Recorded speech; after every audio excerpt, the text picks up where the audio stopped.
Olá pessoal, nossa videoaula é sobre choque. Os objetivos dessa videoaula são compreender os mecanismos de choque, suas causas, consequências, classes, manifestações clínicas, diagnóstico e tratamento, e propagar esse conhecimento para além da sala de aula.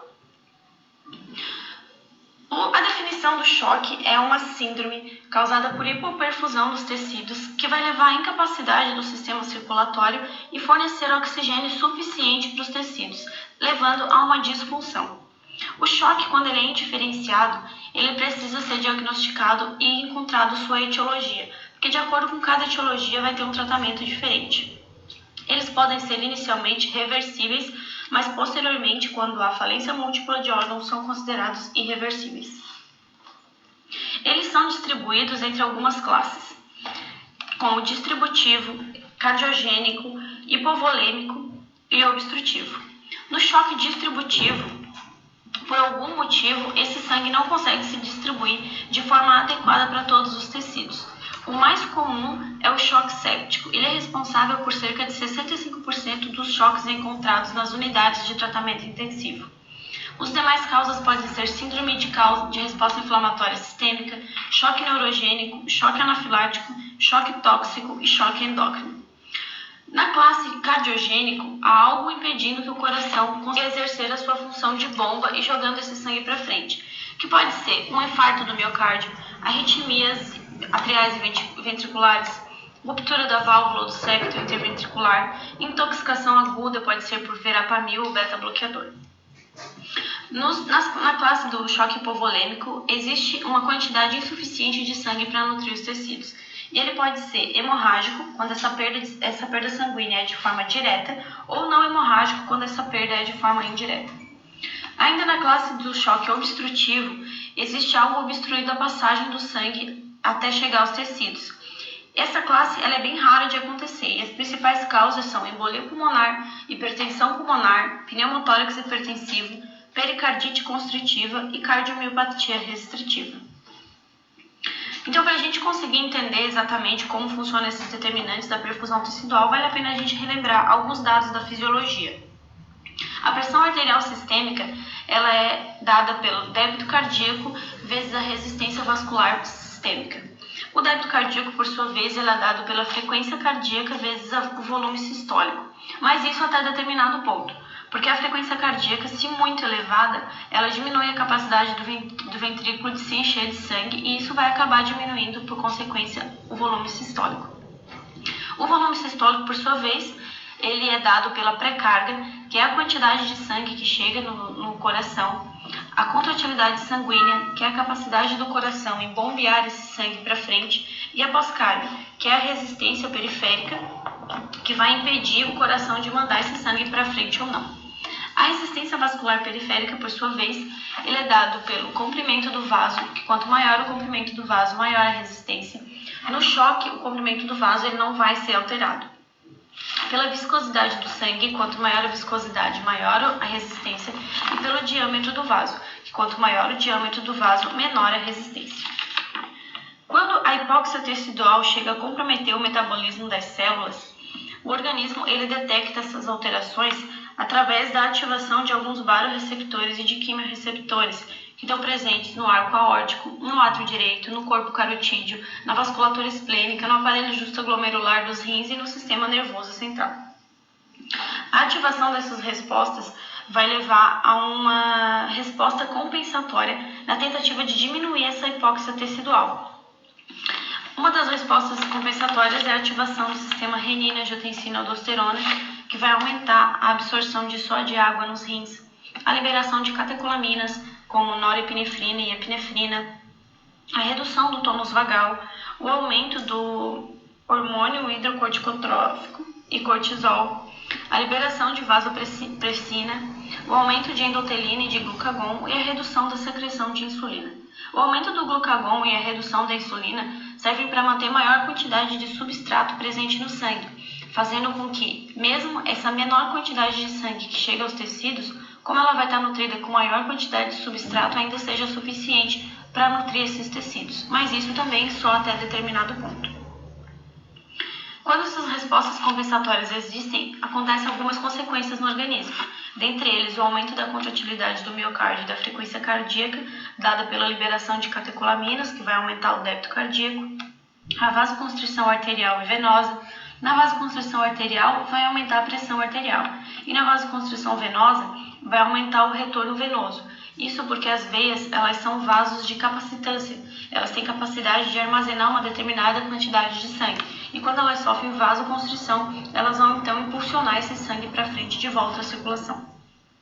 Ocorre também a redistribuição da volemia, priorizando o sistema nervoso central e o miocárdio, que são os órgãos nobres. O aumento da reabsorção de sódio e água pelos rins para aumentar o volume circulante, o aumento da extração de oxigênio e o aumento da oferta de substratos, como já foi citado. Isso vai acontecer através da gliconeogênese, da glicogenólise, da lipólise e do aumento do catabolismo proteico. Com a hipóxia que existe nesse momento, a necessidade de ATP continua, mas a sua produção diminui devido à baixa quantidade de oxigênio presente nos tecidos para transformar a glicólise dos 36 ATPs necessários. Nesse momento, então, surge o metabolismo anaeróbio, que vai produzir uma baixa quantidade de ATP, apenas 2 ATPs por molécula de glicose, e vai produzir muito ácido lático.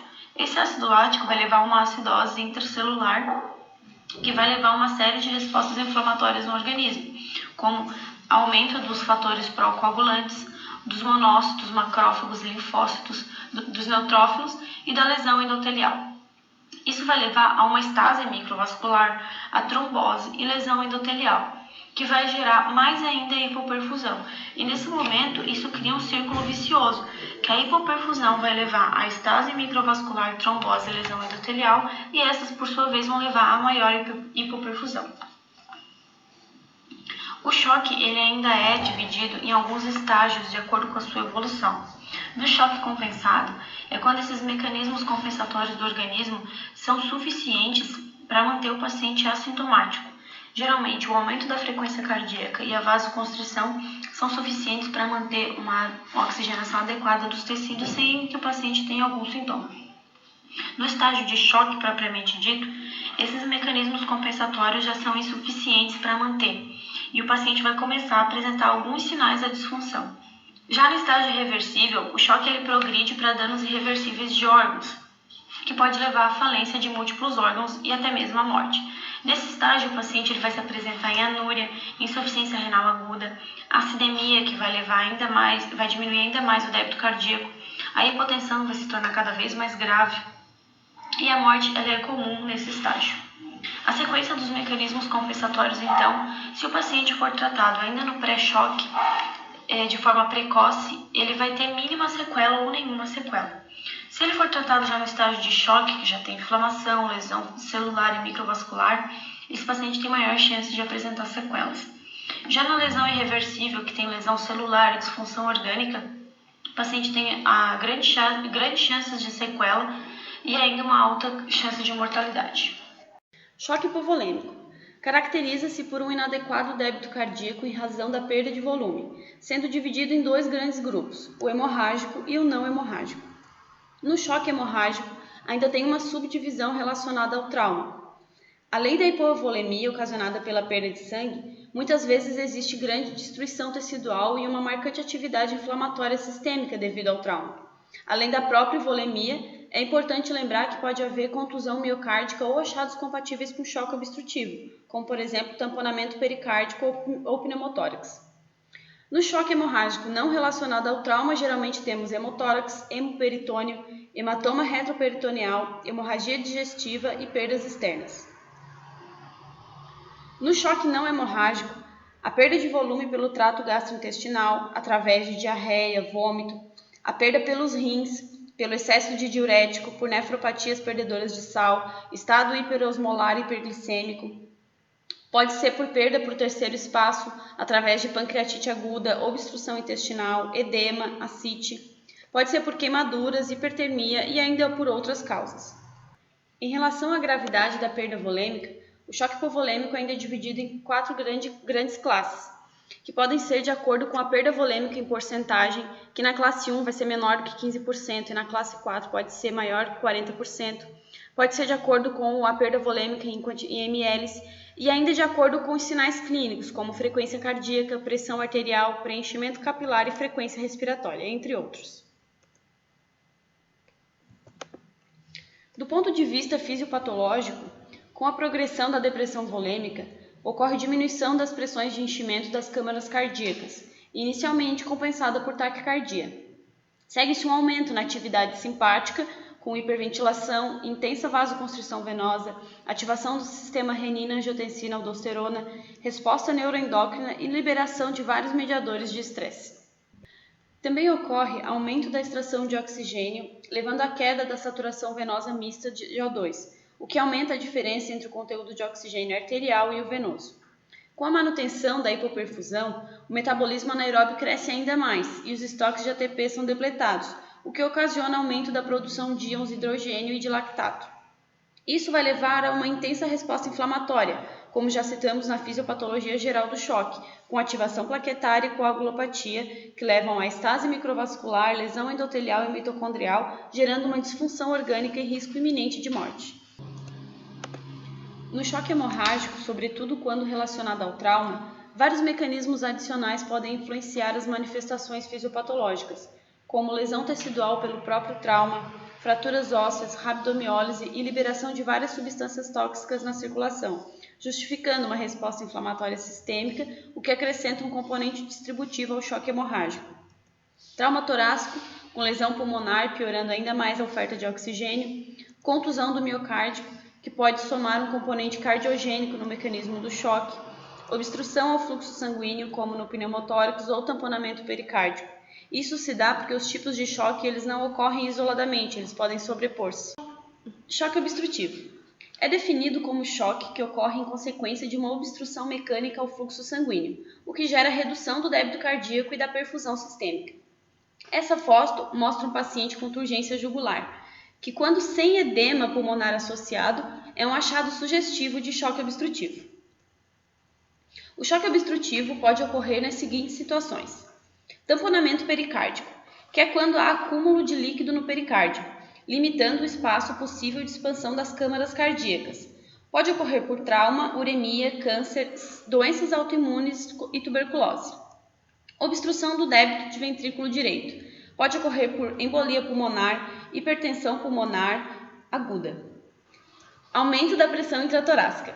Vai dificultar o enchimento das câmaras cardíacas, ocasionado por pneumotórax hipertensivo, ventilação mecânica com altos valores de PEP, que é pressão expiratória final positiva. Obstrução extrínseca ou de estruturas adjacentes ao coração. Síndrome da veia cava superior e tumores mediastinais. O choque cardiogênico é caracterizado por hipoperfusão sistêmica e hipotensão, devido à grave disfunção miocárdica. Pode ser associado a edema pulmonar ou não. Um ciclo vicioso acaba sendo formado, no qual a disfunção do miocárdio leva à hipoxemia de todos os tecidos, inclusive do próprio miocárdio, e à hipotensão, o que reduz a perfusão coronariana e a nutrição do miocárdio, levando à isquemia e lesão progressiva. Com relação à fisiopatologia do choque cardiogênico, ele inicia com a disfunção do miocárdio, que vai evoluir para uma redução do débito cardíaco, com consequente hipotensão e hipoperfusão. Isso por si só já é suficiente para levar a uma isquemia e uma lesão do miocárdio, mas também vai levar a uma vasoconstrição periférica e o início das respostas inflamatórias, com produção de citocina, óxido nítrico e lesão microvascular, que vai piorar ainda mais a isquemia e lesão miocárdia, levando a uma disfunção progressiva. A disfunção miocárdica inicial ainda pode gerar um edema pulmonar, devido à dificuldade do coração em bombear o sangue. Vai levar ainda a uma hipóxia e o aumento do consumo de O2, o que vai piorar ainda mais a isquemia e a lesão miocárdica. As principais causas de choque cardiogênico são síndromes coronarianas agudas, descompensação ou evolução de insuficiência cardíaca prévia, cardiomiopatias, arritmias, miocardite ou grave doença vascular, entre outros. No choque distributivo, a causa mais importante e frequente é o choque séptico, embora o choque distributivo também possa ser causado por anafilaxia, que é uma reação alérgica, intoxicações agudas, afecções neurogênicas, como choque neurogênico, entre outras. O mecanismo central da sepse é uma marcada ativação imunológica e inflamatória sistêmica, levando à ativação de plaquetas, neutrófilos, monófilos, aumento dos fatores pró-coagulantes e redução da fibrinólise, e como já vimos, levando a uma estase microvascular, trombose e lesão endotelial. Algumas vias amplificam outras e vice-versa, como a inflamação, que ativa a coagulação, e a coagulação, que ativa a inflamação. A hipóxia tecidual amplifica tanto a inflamação como as vias pró-coagulantes, e ambas pioram ainda mais a perfusão periférica. Isso tudo culmina com disseminada lesão endotelial, o que leva ao aumento da permeabilidade vascular, podendo levar à perda de volume para o terceiro espaço, que seria o edema, e aumento da síntese de óxido nítrico. Com relação às fases da sepse, na fase inicial da sepse, ela é caracterizada pela resistência vascular sistêmica baixa, débito cardíaco normal ou aumentado e pressões de enchimento normais ou um pouco diminuídas. Mesmo quando o débito cardíaco está aumentado, sempre ocorre algum grau de depressão miocárdica, como demonstrado pela presença de frações de ejeção relativamente diminuídas. Nas fases avançadas, a depressão miocárdica é ainda maior, podendo cursar com baixo débito cardíaco. O shunt. Na sepse, devido às alterações vasculares, os vasos perdem a sua capacidade de redirecionar o fluxo de acordo com a necessidade metabólica, e áreas de alta demanda ficam com baixo aporte sanguíneo ou vice-versa.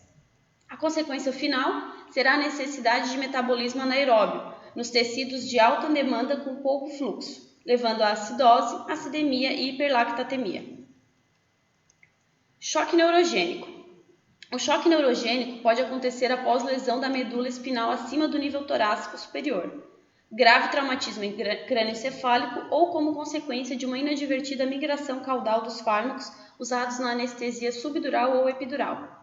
Basicamente, existe uma disfunção autonômica do sistema nervoso, caracterizada por diminuição do tônus vascular, que é uma contração basal em que todos os vasos se encontram para manter uma pressão arterial mínima, gerando uma vasodilatação arterial e venosa, hipotensão e bradicardia. Devido à perda do tônus simpático e à estagnação do fluxo, a pele é quente e seca. Os achados clínicos. Então, os achados clínicos, os sinais e sintomas podem estar presentes dependente do mecanismo de choque. A pressão arterial sistólica, geralmente menor que 90 mm de mercúrio, embora possa estar normal nas fases precoces de choque. A pressão arterial diastólica, geralmente menor que 60 mm de mercúrio e correlaciona-se com a vasoconstrição arterial. Também pode estar normal nas fases precoces de choque. A pressão de pulso, geralmente está diminuída. Pode aumentar nas fases precoces do choque, sobretudo na sepse e crise tireotóxica. Os achados do sistema cardiovascular incluem turgência jugular, que sugere choque cardiogênico obstrutivo, B13 e crepitações difusas, que sugerem choque cardiogênico. A frequência cardíaca. A taquicardia é a mais frequente, porém pode ocorrer bradicardia, principalmente em pacientes com hemorragia, choque neurogênico, pacientes com doença cardíaca pré-existentes ou em uso de antiarrítmicos. O índice de choque é medido pela frequência cardíaca dividido pela pressão arterial sistólica. O normal varia de 0,5 a 0,7. Quando tem um aumento persistente maior que 1, se correlaciona-se com maior mortalidade. O tempo de reenchimento capilar, ele está aumentado e ele está correlacionado com a hipoperfusão tecidual e é um marcador útil para guiar a ressuscitação volêmica. Pele e extremidades se apresentam frias, sudoréticas, cianóticas. No choque séptico podem estar quentes pela vasodilatação, a redução do turgor da pele e mucosas secas podem sugerir baixo volume vascular. Petequias, infecções e plaquetopenia e rash cutâneo, síndrome do choque tóxico. A febre sugere etiologia infecciosa, mas pode ocorrer nas síndromes hipertérmicas e na crise tireotóxica. O sistema nervoso central, o paciente apresenta-se com agitação, inquietação, confusão, desorientação e delírio e coma também podem estar presentes. Respiratório. Taquipneia, desconforto respiratório, uso da musculatura acessória. Débito urinário. A eulipúria é frequente e pode estar ausente em usuários de diuréticos. No trato gastrointestinal, estase, hipomotilidade e desconforto abdominal. Podem evoluir com hemorragia digestiva e isquemia mesentérica. A icterícia pode ser um achado da disfunção orgânica do choque ou a causa do choque. Outros achados clínicos podem ser situações de baixo débito cardíaco. Qualquer que seja a causa, o organismo vai priorizar a perfusão de órgãos nobres como o cérebro e o coração. Então, é muito importante que avaliemos as extremidades, porque trarão informações valiosas para esse diagnóstico. O tempo de reenchimento capilar pode estar aumentado, cerca de 4,5 segundos, e está relacionado à vasoconstrição periférica.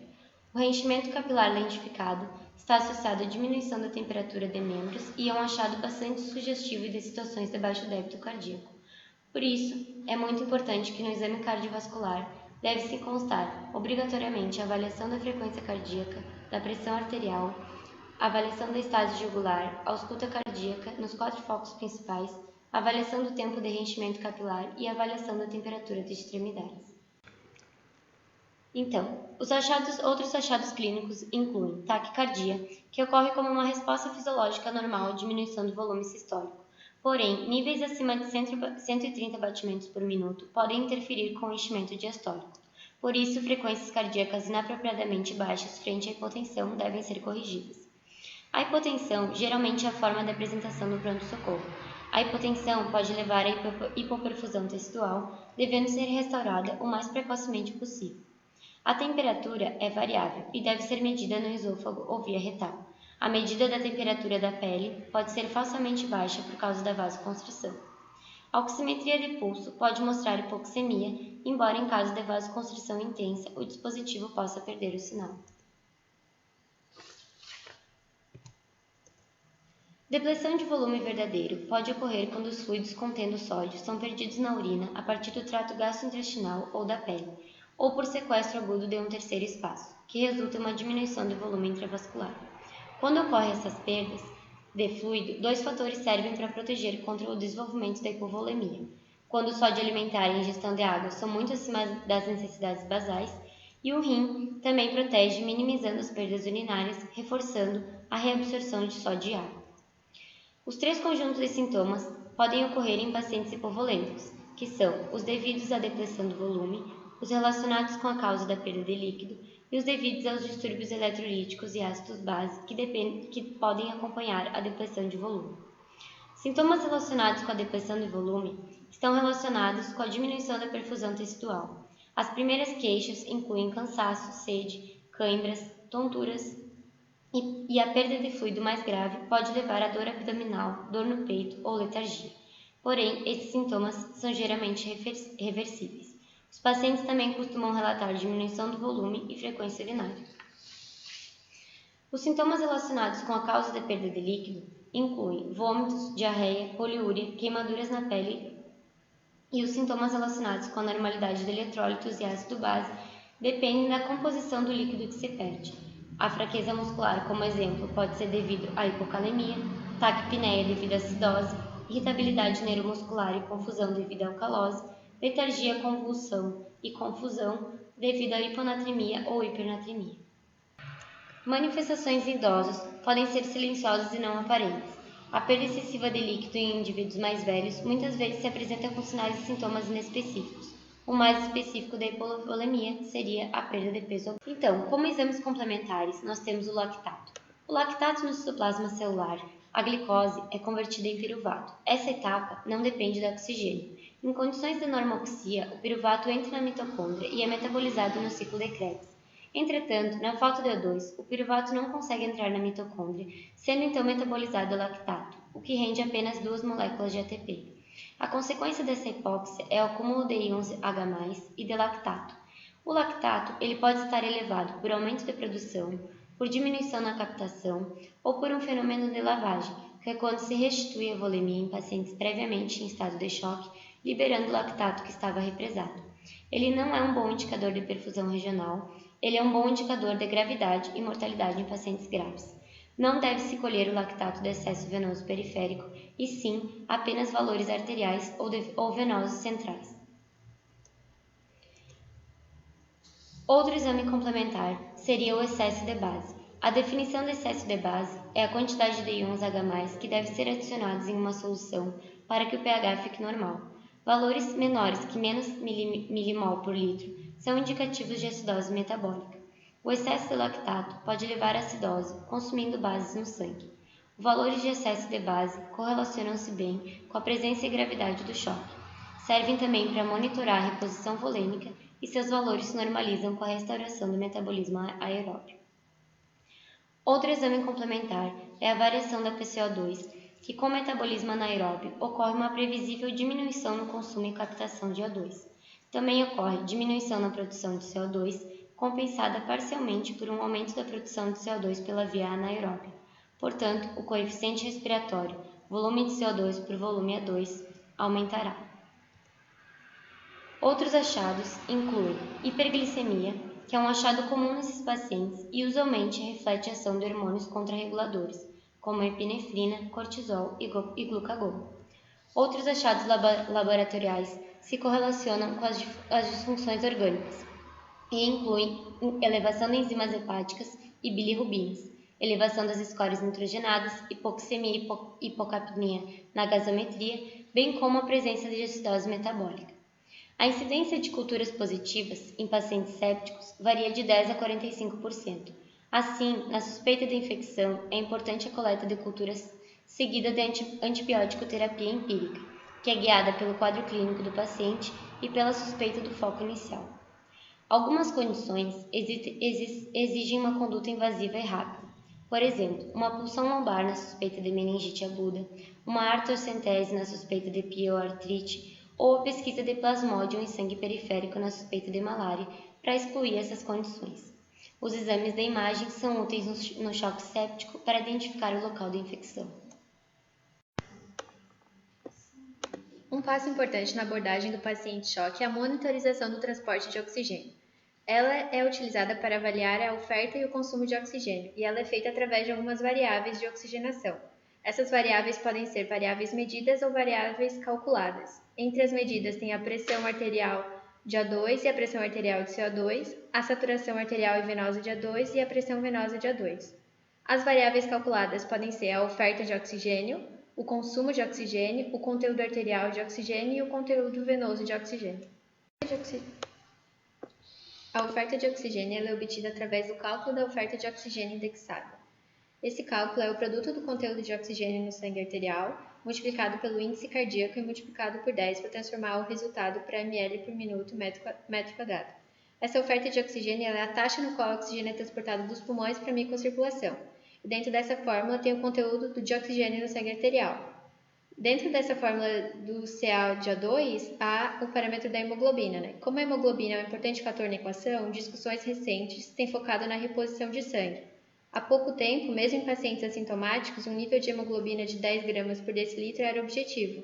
Diversos experimentos animais demonstraram, porém, não ocorrer sinais de hipoperfusão mesmo com hematócritos menores que 10%. Uma exceção seriam os pacientes com doença coronariana ativa, como infarto agudo do miocárdio e angina estável. O consumo de oxigênio indexado ele é obtido através da diferença entre o conteúdo de oxigênio no sangue arterial e o conteúdo de oxigênio no sangue venoso, multiplicada pelo índice cardíaco e multiplicado por 10. O balanço no transporte de oxigênio depende da relação de oferta e de consumo. Se a oferta não consegue atender ao consumo, o organismo será obrigado a realizar metabolismo anaeróbico, com consequente acidose lática e morte celular. Portanto, manter uma oferta de oxigênio otimizada tem sido uma estratégia comum em pacientes graves. Tem alguns parâmetros que deslocam para a direita a curva de dissociação da hemoglobina, como acidose, febre e hipercapnia, aumentando, portanto, a oferta de oxigênio. Outra variável da monitorização do O2 no paciente em choque é a saturação venosa central de O2. Ela correlaciona-se bem com o balanço entre a oferta e o consumo de oxigênio global, isto é, a soma de todos os leitos vasculares. Uma saturação venosa central de A2 normal não indica oxigenação tecidual adequada, já que é uma medida global e não uma medida de cada região.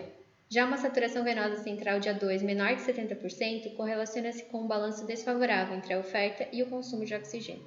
Entrando diretamente no tratamento do paciente choque, esforços devem ser feitos para aumentar a percepção dos médicos em diagnosticar choque em suas fases iniciais e tratar agressivamente.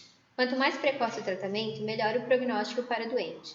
Então, chegando no hospital um paciente em choque, ele deve ser identificado em estado de choque o mais precocemente possível, deve ser levado para a sala de emergência e deve ser submetido a um tratamento agressivo e rápido, e deve ser mantido sob monitorização. Deve ser providenciado um acesso venoso calibroso no paciente em choque. Se não for possível conseguir um acesso periférico, deve ser providenciado um acesso central. A escolha da solução a ser infundida ainda é tema de controvérsias, e nem colóides nem cristalóides parecem ser superiores um ao outro. Porém, o custo das soluções cristalóides é bem menor, e por isso são as mais utilizadas. Os expansores do intravascular vão agir na volemia, atuando na pré-carga, que vai influenciar o volume sistólico. O expansor ideal tem que proporcionar otimização das variáveis hemodinâmicas, melhora da perfusão e mínimo comprometimento orgânico.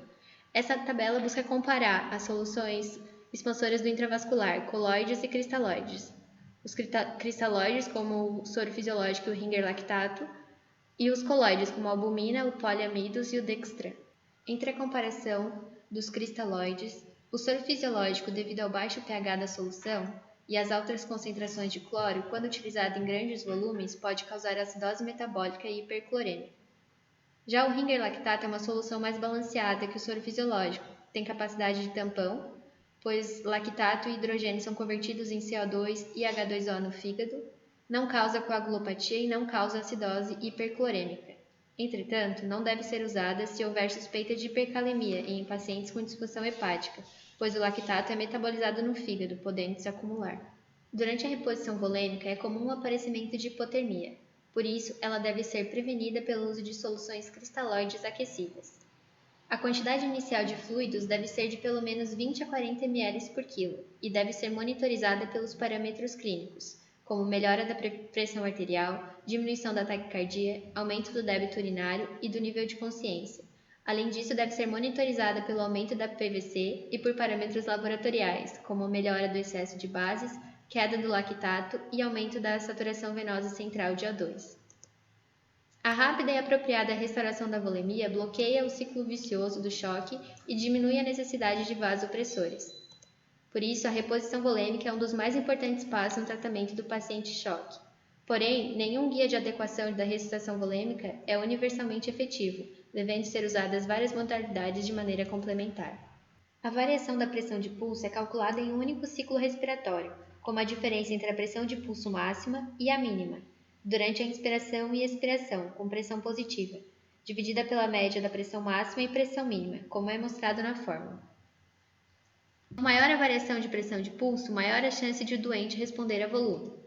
Valor maior do que 13% permite discriminar quem tem maior chance de responder a volume. A falência respiratória deve ser tratada, no mínimo, com suplementação de oxigênio, e todos os pacientes com choque grave devem ser entubados e colocados em ventilação mecânica para diminuir seu consumo de energia. Os vasopressores são utilizados no choque para aumentar a pré-carga e diminuir pós-carga, atuando positivamente sobre o débito cardíaco. Os principais vasopressores utilizados no choque são a noradrenalina, a dopamina, a adrenalina, a vasopressina e a dobutamina. A noradrenalina deve ser prescrita caso o paciente continue hipotência após a reposição volêmica. A vasopressina pode ser útil no choque séptico refratário à noradrenalina. A dobutamina deve ser indicada nos casos que ainda não houve melhora do lactato e da saturação venosa de O2, mesmo com a normalização da pressão arterial média. A noradrenalina, ou norepinefrina, é uma catecolamina natural com efeitos alfa e beta-adrenérgicos, provocando intensa vasoconstrição. Acreditava-se que a noradrenalina causava vasoconstrição renal e diminuição do ritmo de filtração glomerular. Porém, ao contrário do que se esperava, foi demonstrado que em pacientes sépticos, adequadamente ressuscitados do ponto de vista volêmico, a noradrenalina aumenta o ritmo de filtração glomerular. A dopamina é uma catecolamina já presente no organismo, sendo precursora da noradrenalina.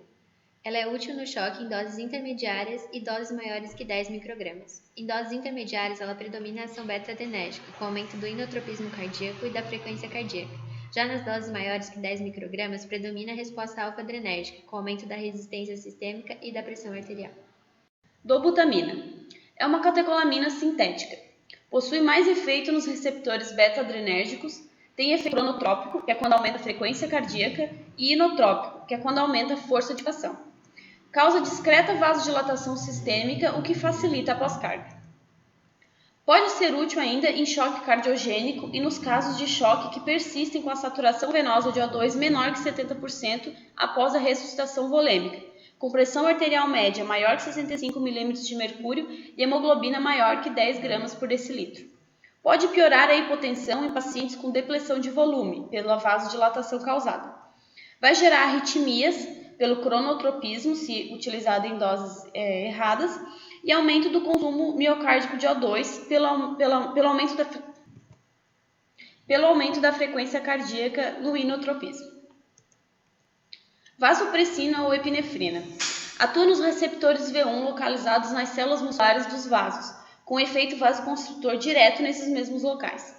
São úteis no choque séptico refratário à noradrenalina, quando outras causas de refratariedade já foram excluídas, como por exemplo, se a hipovolemia foi de fato corrigida, se a noradrenalina está sendo infundida, verificar problemas com acesso ou com as bombas infusoras, avaliar se o quadro não é de anafilaxia, que vai responder melhor à adrenalina, avaliar se o diagnóstico não é de infarto agudo do miocárdio, que vai necessitar de angioplastia, ou uma embolia, que vai necessitar de trombólise. Inibidores da fosfodiesterase, a amirone e miurinone. Diminuem a degradação do AMP cíclico, fazendo-o se acumular no interior celular. Tem inotropismo positivo e cronotropismo negativo. Porém, causam intensa vasodilatação, então deve-se tomar cuidado na sua utilização. Sensibilizadores do cálcio. Levosimendan é um agente inotrópico da classe dos sensibilizadores do cálcio, indicado em pacientes com insuficiência cardíaca grave ou choque cardiogênico, com diminuição de mortalidade em comparação com a dobutamina. A medicação não deve ser usada em pacientes com hipotensão importante. Vasodilatadores. Pós-carga, pacientes ressuscitados volemicamente, normotensos ou hipertensos, são candidatos a terapias que interfiram na pós-carga, para facilitar o trabalho do ventrículo esquerdo. A escolha é o nitroprusiato, vasodilatador tanto venoso quanto arterial. Em coronariopatas, a escolha é por nitroglicerina, que vai produzir uma vasodilatação das artérias coronárias também. Durante a sepse, não tem adaptação das necessidades de aporte sanguíneo, ou seja, tem um baixo fluxo onde precisaria de muito.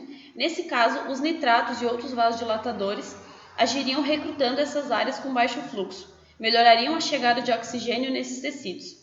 Isso ocorre porque vasodilatam coronárias, que vão levar maior fluxo ao miocárdio, e artérias periféricas, diminuindo a pós-carga e facilitando o trabalho cardíaco.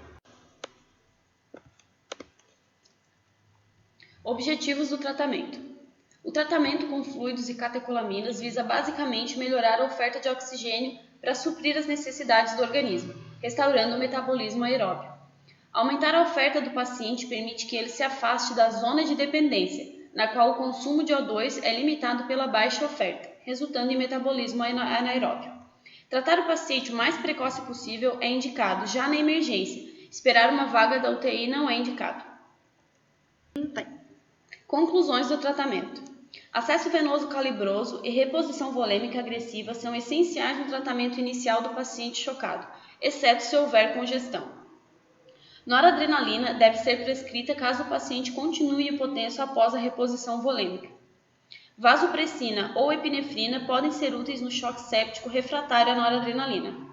Dobutamina deve ser indicada nos casos que ainda não houve melhora de lactato e da saturação venosa de O2, mesmo com a normalização da pressão arterial média.